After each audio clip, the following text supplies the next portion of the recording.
주님께서 여러분과 함께 요한이 전한 거룩한 복음입니다.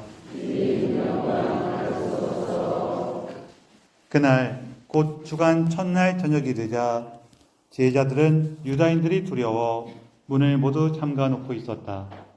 그런데 예수님께서 오시어 가운데에 서시며 평화가 너희와 함께 하고 그들에게 말씀하셨다. 이렇게 말씀하시고 나서 당신의 두 손과 옆구리를 그들에게 보여주셨다. 제자들은 주님을 뵙고 기뻐하였다. 예수님께서 다시 그들에게 이르셨다. 평화가 너희와 함께. 아버지께서 나를 보내신 것처럼 나도 너희를 보낸다. 이렇게 이르시고 나서 그들에게 숨을 불어넣으며 말씀하셨다. 성령을 받아라. 너희가 누구에게든지 용서해주면 그가 용서를 받을 것이고 그대로 두면 그대로 남아있을 것이다. 12제자 가운데 하나로서 쌍둥이라고 불리는 토마스는 예수님께서 오셨을 때에 그들과 함께 있지 않았다. 그래서 다른 제자들이 그에게 우리는 주님을 배웠소 하고 말하였다. 그러나 토마스는 그들에게 나는 그분의 손에 있는 못자국을 직접 보고 그 못자국에 내 손가락을 넣어보고 또 그분 옆구리에 내 손을 넣어보지 않고는 결코 믿지 못하겠소 하고 말하였다. 여드레 뒤에 제자들이 다시 집 안에 모여 있었는데 토마스도 그들과 함께 있었다. 문이 다 잠겨 있었는데도 예수님께서 오시어 가운데에 서시며 평화가 너희와 함께 하고 말씀하셨다. 그러고 나서 토마스에게 이르셨다. 내 손가락을 여기 대보고 내 손을 보아라. 내 손을 뻗어 내 옆구리에 넣어 보아라. 그리고 의심을 버리고 믿어라. 토마스가 예수님께 대답하였다. 저희 주님, 저희 하느님. 그러자 예수님께서 토마스에게 말씀하셨다. 너는 나를 보고서야 믿느냐? 보지 않고도 믿는 사람은 행복하다. 예수님께서는 이 책에 기록되지 않은 많은 표징도 제자들 앞에서 일으키셨다. 이것들을 기록한 목적은 예수님께서 메시아시며 하느님의 아드님이심을 여러분이 믿고 또 그렇게 믿어서 그분의 이름으로 생명을 얻게 하려는 것이다. 주님의 말씀입니다. 참 예수님, 할렐루야. 네, 서로 인사 좀 나누세요. 주님께서 부활하셨습니다.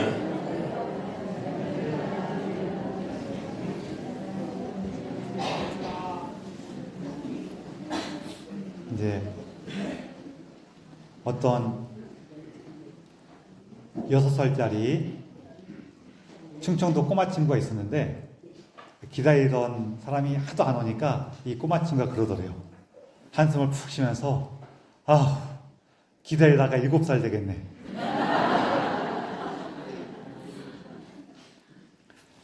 오늘은 우리가 예수님의 하느님의 자비주의를 보내고 있습니다. 저는 이 자비주의를 하면은요 조금 인상적인 기억이 있어요. 이 자비주일은 2000년 대의년에 그때 부활 2주일 날, 그때는 부활 2주일이 4월 30일이었다고 그래요. 4월 30일 날 당시 교황님이셨던 요한 바울 2세 교황님께서 이분이 어느 나라 출신이시죠?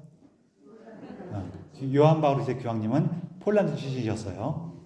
그래서 그때 똑같이 폴란드에서 활동하셨던 파우스티나 코발스카 수녀님을 이렇게 시성하시면서 이날을 하느님의 자비주일로 선포하셨어요. 왜냐하면은 이 파우스티나 수녀님은 살아계실 때 하느님 자비심에 대한 하느님의 그 자비에 대한 신심을 알리고자 노력을 많이 하셨어요. 특히 이분께서 예수님을 만나신 적이 있었는데 그 예수님의 그 신비로운 영상으로 예수님 만난 적이 있으셨는데 그때 전에 받은 그 하느님의 자비에 대해서 이렇게 널리 알리라는 사명을 받으셔갖고 그거를 알리기 위해서 애를 많이 쓰셨어요. 그래서 사실 그때 그 파우스티나 선생님이 만났던 내가 예수님을 봤는데 이러이러한 모습이셨습니다라고 얘기해 놓은 거를 어떤 화가가 그림으로 그려놓은 게 있는데 그 그림을 이렇게 그 모습을 이렇게 지금은 다 이제 인쇄해서 우리가 알릴 수가 있잖아요. 우리 성당에도 하나 있죠. 나가서 오른쪽에 있는 그 모습이 이 파우스티나 선생님이 만났던 예수님의 그 모습을 화가들이 묘사한 거였어요. 그러면서 이분께서 알리고자 하셨던 하느님의 자비에 대한 신심을 교황님께서 오늘 하느님 자비를 더 많이 기억하십시오 하면서 하느님의 자비주의로 이제 선포하신 거죠. 요한 바울서 교황님께서는 그 전임 교황님이셨던 요한 23세, 바울 6세 교황님, 그리고 사실은 비슷한 역할을 하시려고 그러다가 너무 빨리 돌아가셔갖고 활동하지 못하셨던 요한 바울 1세 교황님의 그 유지를 이어받아서 오늘날 교회를 새롭게 하시는데 정말 애를 많이 쓰신 교황님이셨어요. 그리고 또 이 교황님께서 좀 젊은 나이에 교황님이 되셨기 때문에 제 기억에서는 제가 어릴 때부터 이분이 교황님이셨는데 20대 청년이 되고 나서도 이분이 교황님이셨어요. 그러다 보니까 제가 볼 때에는 그 당시에는 지금은 이제 이 교황님 돌아가시고 나서 또 베네토 교황님, 프란치스코 교황님, 레오 교황님까지 세 분이나 계시지만 제가 그 당시 느낌에서는 교황님은 항상 누구예요? 요한 바울서 교황님이셨어요. 이 교회를 새롭게 하시는데 공을 많이 들으신 것 중에 하나가 바로 이 하느님의 자비에 대한 가르침이죠. 우리 천주교 신앙생활 오래 하시는 분들, 어릴 때부터 성당 다니셨던 어르신들 중에서는 기억하실 거예요. 옛날에는 성당에서 뭐 하는 게 좀 많이 엄한 느낌이었어요. 그렇죠? 아니었나요? 좀 엄한 게 많았어요. 물론 그 당시에는 성당도 엄하고 학교도 엄하고 집도 엄하고 다 엄했어요. 그렇죠? 이렇게 따뜻하고 부드러운 삶이 없었다는 게 아니라 전반적으로 분위기가 그랬다는 거예요. 그렇긴 했지만 이제 그런 어떤 세상에 대한 그 벽을 깨기 위해서 교회도 많이 노력을 했는데 그 중에 하나가 하느님의 자비에 대한 그 신심을 널리 퍼뜨리고 그리고 2000년에는 그걸 이제 중요한 기념일로 이제 선포하게 된 거죠. 그 중요한 축제로.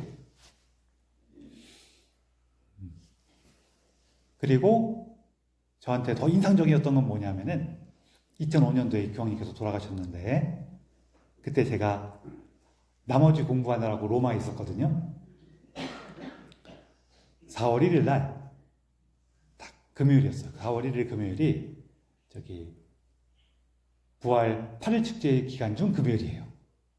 그러니까 전례력으로 맞추면은 엊그저께가 금요일인 거잖아요. 그때 아침에 신문을 보는데 딱 헤드라인 기사가 뭐였냐면은 교황님께서 위독하시다 이 기사였어요. 물론 교황님께서 그때도 이미 몸이 많이 안 좋으셨기 때문에 그게 엄청나게 깜짝 놀랄만한 얘기는 아니지만 그래도 이게 좀 찜찜했던 게 뭐였냐면은 제가 그래서 기억을 하는데 4월 1일 날 기사잖아요. 4월 1일이 무슨 날이에요? 그래갖고 한편으로 마음속에 어떤 놈이 못된 장난을 치나라는 마음도 좀 있었어요. 근데 진짜로 유독하셔갖고 그날부터 사람들이 바티칸 광장에 모여서 아마 밤 새도록 기도를 하고 다음날도 계속 기도를 했을 거예요. 기도하고 해왔고 그리고 4월 2일 날 토요일 날이잖아요. 토요일 날 밤에 이제 9시 넘어서 이제 교황님이 돌아가셨는데 우리가 그 옛날 이스라엘 전통을 좀 일부 받아들여 갖고 해가 지면서부터는 다음 날로 이렇게 날을 셀 수가 있어요. 그래 갖고 우리도 지금도 어떻게 하냐면은 토요일 저녁 미사를 봉헌할 때 그 미사를 토요일 미사도 봉헌해요? 주일 미사도 봉헌해요? 주일 미사도 봉헌하죠. 그리고 토요일 날 이제 해가지고 날이 저물면서부터는 주일로 우리가 이해를 해요. 그러다 보니까 교황님이 이제 돌아가신 때가 언제냐면은 하느님 자비 주일날 돌아가시는 거예요. 제가 그때 인상이 되게 깊은데 왜 깊었냐면은 하느님의 자비를 알리기 위해서 노력하셨고 하느님의 자비 주일을 선포하신 교황님께서 하느님의 자비 주일날 하느님의 품으로 돌아가셨어요. 하느님의 자비로운 품에 안기셨어요. 이게 꼭 하느님께서 이 당신의 자비를 우리에게 분명히 드러내시고 확인시켜 주신 것 같단 말이에요. 그렇죠? 여러분 믿습니까? 믿습니까? 믿습니다. 그러셔야죠. 그래요. 그래서 너무 기억에 강해요. 교황님께서 하느님의 자비주의를 선포하시고 하느님의 자비주일에 하느님 품으로 돌아가셨어요. 오늘 이 하느님의 자비에 맞춰서 오늘 복음을 다시 한번 보면은 예수님께서 부활하셔서 제자들에게 나타나시는데 여기에 누가 없어요? 토마스가 없어요. 토마스가 이 자리에 없었어요. 나중에 와서 다른 제자들이 토마스에게 자랑을 했겠죠. 우리는 주님을 배웠어. 이렇게 자랑을 하니까 토마스 사도가 뭐라 그래요? 나는 못 믿겠다. 나는 못 믿겠다. 내 눈으로 보고 내 눈으로 똑똑하게 봐야지 믿겠다. 그래요. 이게 이제 보통은 뭐 그 말이 틀린 건 아니지만 보통은 토마스가 눈으로 보는 것만 믿는다는 이 의심에 대한 얘기를 좀 더 많이 해요. 그 말도 맞을 거예요. 우리가 내가 보고 내가 확인한 것만 믿겠다. 이건 자기 기준에 맞추는 거죠. 그런 것도 한 가지 삶의 태도이긴 하지만 또 다른 건 또 제 생각에는 뭐가 있는 것 같냐면은 여기 다른 제자들은 지금 다락방에 다 모여 숨어 있어요. 왜 숨어 있을까요? 뭐가 두려워요? 맞아요. 두려운 게 왔는데 뭐가 두려울까요? 이게 뭐가 두려운 거냐면요. 예수님이 돌아가신 죄목이 뭐였어요? 유다인의 왕이었어요. 유다인의 왕이라는 게 뭐냐면은 당시 유다 지역은 로마가 지배하고 있어요. 근데 어떤 사람이 유다인의 왕이다 그러면은 이거는 뭐예요? 반역죄예요. 반역죄이기 때문에 그 죄목으로 돌아가신 건데 여러분들 성경에 보면은 유다인들의 백성의 지도자들이 빌라도한테 와갖고 우리는 그를 죽일 권한이 없습니다라고 얘기하지만 사실은 죽일 권한이 있어요. 유다인들은 유다인들 재판에서 죽일 권한이 있었어요. 그런데 어떤 권한이 없냐면은 로마에 대한 반역죄로 죽일 권한이 없다는 거예요. 그래서 그 말은 좀 이렇게 일부만 맞는 말이에요. 그래서 빌라도한테 뭘 청한 거냐면은 로마의 반역자로 죽여달라고 청한 거예요.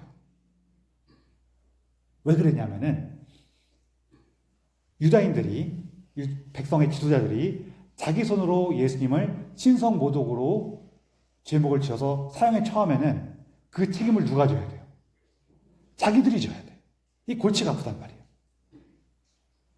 그런데 로마의 반역자를 죽이면은 자기들 책임이에요? 아니에요?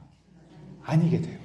뿐만 아니라 더 중요한 건 뭐냐면은 이스라엘 사람들은 예수님을 메시아로 기대했는데 로마에게 끌려가서 거기서 뒤집어엎지 못하고 나약하게 죽임을 당하면은 사람들이 어떻게 생각하겠어요? 아, 쟤 별거 아니었나 보네 이렇게 생각할 거란 말이에요. 그런 걸 기대한 거예요. 그래서 빌라도한테 그렇게 죽여달라고 했는데 빌라도는 그 꿍꿍이를 아니까 뭐라 그래요? 처음에는 이 빌라도가 그게 이 유다인들의 압력이 무서워서 쩔쩔 매는 것처럼 보일 수도 있지만 그런 사람이 아니에요. 이 빌라도는 유다인들 엄청 무시했고 뭐 마음에 안 들면은 가서 싹 몰살도 시키고 그랬던 사람이에요. 그래서 백성의 지도자들의 그 꿍꿍이를 알면서도 그래 내가 니들한테 니들이 나한테 빚 한번 지는 거다 하면서 예수님을 죽였단 말이에요. 그런 사정이 있는데 어쨌거나 죄목이 반역자예요. 우리 사극 보면 알겠지만 반역자는 어떻게 해요? 영모 사건이 일어나면 어떻게 해요? 딱 그 주모자만 딱 죽이고 끝내요? 아니면은 그 일당과 일족을 다 죽여요? 다 죽인단 말이에요. 그래서 이 제자들이 무서워서 숨어 있던 거예요. 다만 요 뒤에 내용을 보면은 빌라도가 예수님을 진짜로 반역자로 보인 것 같지는 않아요. 생각한 것 같지는 않아요. 왜? 그 추종자들을 끈질기게 추적해서 죽였다는 내용이 잘 없어요. 그런 걸 볼 때 빌라도는 그냥 아유 이들이 그렇게 하니까 하면서 이렇게 한 것 같지 정말로 예수님을 반역자로 위험 분자로 생각했던 것 같지는 않아요. 어쨌거나 그런 사정이지만 지혜를 그걸 잘 모르니까 무서워서 숨어 있었단 말이에요. 자, 근데 토마스는 거기 없었어요. 왜 없었을까요? 이제 몇 가지 생각해 볼 수가 있는데 하나는 내가 여기 같이 있다가 걸리면은 일당이 다 잡혀갈래니까 나는 여기 있지 말고 딴 데 가서 숨어 있어야겠다 했을 수도 있어요. 그렇죠? 또 하나는 뭐냐면은 토마스가 다른 제자들은 다 겁이 나서 숨어 있는데 이 토마스만 용기를 내갖고 나가서 지금 상황이 어떻게 돌아가나 분위기가 어떤가 이렇게 좀 염탐을 하고 다녔을 수도 있어요. 그렇죠? 첫 번째일 것 같아요? 두 번째일 것 같아요? 저는 두 번째일 것 같아요. 왜냐면 두 번째여야지 그 뒤에랑 좀 상황이 맞아요. 자, 그래서 토마스는 다른 제자들이 무서워서 숨어 있는 동안에 용기를 가지고 나가서 딱 이렇게 살펴봤단 말이에요. 분위기가 어떻게 돌아가나 이렇게 살피고 딱 들어왔는데 어떤 일이 벌어졌어요? 예수님께서 다른 제자들에게 나타나셨대. 이 겁쟁이들한테 용기를 갖고 위험을 감수하면서 싹 다녔던 자기한테는 자기는 빼놓고 저 겁쟁이들한테만 나타나셨대. 억울해요? 안 억울해요? 그런 예수님을 믿을 수가 있어요? 없어요? 믿을 수가 없는 거란 말이에요. 우리 이럴 때 있잖아요. 부모님께서 얘들아 너희들 사이좋게 잘 지내라 하고 나가셨는데 딴 애들은 그냥 집에서 놀면서 딩가딩가 하고 있는데 자기는 그래도 부모님께서 시키신 게 있으니까 하면서 텃밭에 나가서 조금 돌보기도 하고 이렇게 상추도 좀 떼어갖고 이렇게 애들하고 먹어야지 하고 들고 왔어. 근데 그 사이에 애들이 보니까 여기 입가에 막 과자 부스를 막 붙이고 있는 거예요. 그거 뭐야? 그랬더니 엄마가 와서 우리 먹으라고 주고 갔어. 우리 다 먹었네? 그러는 거예요. 그럼 얘가 억울하겠어요? 안 억울하겠어요? 자기가 놀러 가서 못 먹었으면은 그래 내가 놀러 가서 못 먹었네 하면서 이해라도 하는데 자기는 다른 형제들을 위해서 이렇게 애쓰고 왔는데 어떻게 나만 빼놓고 얘들한테만 과자를 줄 수가 있어? 엄마도 아니야! 그럴 수 있죠. 일리가 있어요? 없어요? 그렇죠. 토마스가 그런 것 같아요. 그러니까 이제 이게 의심한다는 것이 그냥 기본적인 태도, 자기 생각이 꽉 매인 것이라고 볼 수도 있지만 또 어떤 거냐면은 자기가 이만큼 애를 썼는데 내가 더 열심히 살았는데 이런 나를 어떻게 하느님께서 몰라보시나 여기서 나오는 걸 수도 있단 말이에요. 이것도 의심의 한 부분이에요. 근데 이렇게 되면은 예수님 부활의 기쁨 안에 머무르기 참 힘들어요. 이게 우리에게 어떤 거냐면은 우리 살아가면서 이런 거예요. 나는 열심히 살아가고 애쓰고 있는데 쥐꼬리만큼 받고 저놈들은 하는 것도 없고 딩가딩가 하는 것 같은데 잔뜩 받고 아이고 억울해라 이렇게 이런 마음이 들 수가 있어요. 여러분 이런 마음으로 살아가면은 세상이 기쁠까요? 힘들까요? 힘들어요. 그러니까 부활 안에 살 수가 없는 거예요. 또 우리 이제 특히 부부싸움 할 때 이런 게 많이 나오는데 부부싸움 할 때 우리 서로 이렇게 싸우죠. 당신은 어떻게 이렇게 훌륭하고 이렇게 많이 애를 쓸 수가 있어? 막 싸우죠. 그래요? 나는 이렇게 쓰고 노력하는데 당신 하는 게 뭐가 있어? 이러고 싸운단 말이에요. 이게 똑같은 태도죠. 이렇게 되면은 예수님 부활의 기쁨을 못 누린다는 거예요. 내가 이렇게 많이 하는데, 이렇게 훌륭한 나한테 더 큰 보답이 있어야지. 이게 사람의 본성인데, 이게 자비하심하고는 아예 다른 마음이죠. 예수님께서 이제 여드레 후에 다시 나타나세요. 주일에 예수님께 나타나시고 여드레 후면은 다시 주일이 된 거예요. 나타나시는데 이때는 토마스도 다른 제자들과 함께 있어요. 요 한 주간 사이에 뭐가 바뀐 거냐면은 토마스도 느꼈을 거예요. 우리도 그렇죠. 내가 이렇게 열심히 했는데 너 왜 그래? 이렇게 화를 내고 나면은 떳떳하고 당당해요? 아니면은 후회되고 미안해요? 후회되고 미안해, 사실은. 그리고 내가 이렇게 화낸 걸 보니 내가 너보다 나은 적이 하나도 없었구나, 이걸 느끼기 시작해요. 그렇죠? 토마스도 그래서 다른 형제들과 함께 있던 거예요. 나도 부족한 사람이고 연약한 사람이구나를 느끼는 거죠.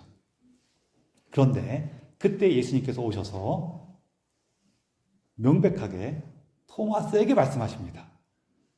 이렇게 예수님을 의심하고 거부했던, 또 우리를 치면은 나는 이렇게 훌륭한데, 나는 이렇게 대단한데라고 부풀어 올랐었던 이 토마스를 위해서 나타나시는 거예요. 그러면서 뭐라 그래요? 딱 나타나시냐마자 너는 의심했냐? 어떻게 그렇게 의심할 수가 있냐? 예단부터 치세요. 아니면은 내 손을 보고 내 옆구리에 네가 원하는 대로 손을 넣어보라 그래요. 네가 말한 대로, 네가 원했던 대로 해봐라 그런 거예요. 우리의 연약함과 부족함을 예수님께서 우리의 부족함과 연약함에 다가오셔서 그 부족함과 연약함을 받아주시는 거죠. 예수님의 이 자비로움을 기억하는 거예요. 그랬더니 예수님의 이 자비로움을 다시 만난 토마스가 뭐라 그래요? 저의 주님, 저의 하느님, 이렇게 고백을 해요. 하느님의 자비를 깊이 만날 때 드디어 하느님의 자비와 나의 하느님이 되고 나의 주님이 되시는 거예요. 그러면서 우리의 삶이 부활의 그 기쁨과 생명으로 변화되어 갑니다. 사실 이 장면 안에 가장 우리에게 이 하나님의 자비를 느낄 수 있도록 도와주는 것이 사실은 이 미사예요. 우리가 이 미사 안에서 드리는 이 제사는 예수님께서 십자가 위에서 우리를 위해서 당신 생명을 내어주셨다는 것을 우리가 기념하고 감사할 때 주님의 부활의 기쁨으로 나아갈 수 있는 그 은총과 힘을 얻는 순간이란 말이에요. 그래서 일독서 보면은 재밌는 표현들이 있는데요. 거기 보면은 시작할 때 뭐라고 나냐면은 사도들의 가르침을 받고 친교를 이루며 빵을 떼어 나누고 기도한 일에 전념하였습니다. 이렇게 나와요. 여기 보면은 빵을 떼어 나눴다고 써 있죠. 이게 뭐예요? 이게 미사드린 거예요. 빵을 떼어 나눴다는 게 이렇게 맛있는 거 나눠 먹었다는 뜻이 아니에요. 미사드린 거예요. 거기 뒷부분에 한 번 더 나오는데요.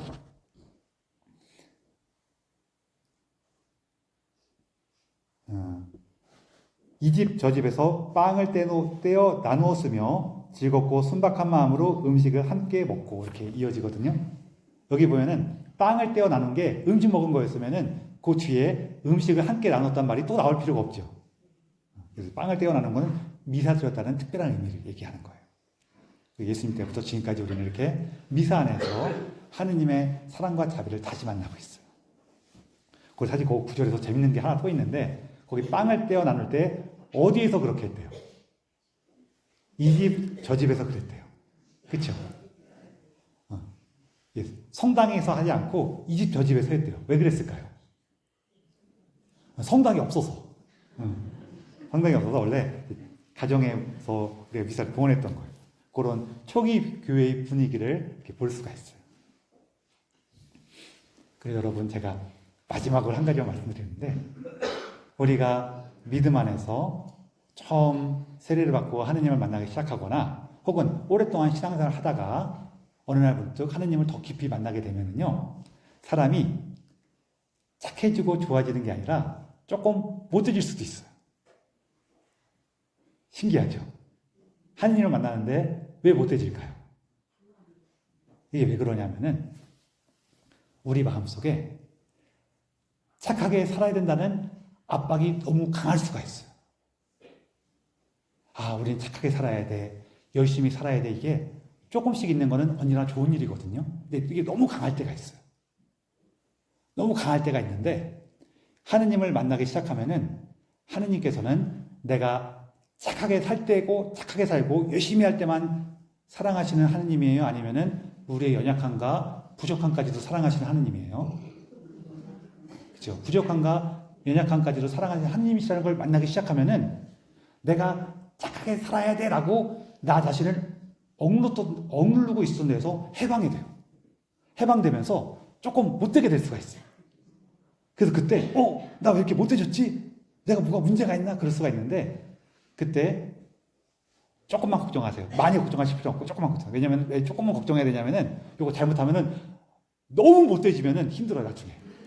그러니까 조금만 걱정하세요. 그게 오래 가진 않아요. 내가 자유로워지고 나면은 그때부터는 이제 하느님께서 나에게 베푸신 자비가 너무 기뻐요. 너무 기쁘고 감사하다 보면은 이제는 옛날에는 내가 이렇게 열심히 살아야 돼 하다가 하느님을 만나고부터는 그게 너무 좋아, 재밌어. 그렇게 될 수가 있어요. 그래서 혹시 하느님 자비자신 만날 때 조금 못 되시는 분들 걱정하실까봐 살짝 하나 말씀드렸고요. 그래서 우리가 정말로 하느님의 자비 안에서 살아가고 그 자비를 깊이 만날 때 우리 삶이 주님 부활의 기쁨으로 나아간다는 기억하고 우리 연약함과 부족함 안에서 하느님의 자비를 깊이 만날 수 있기를 청하면서 이 기사를 봉헌합시다.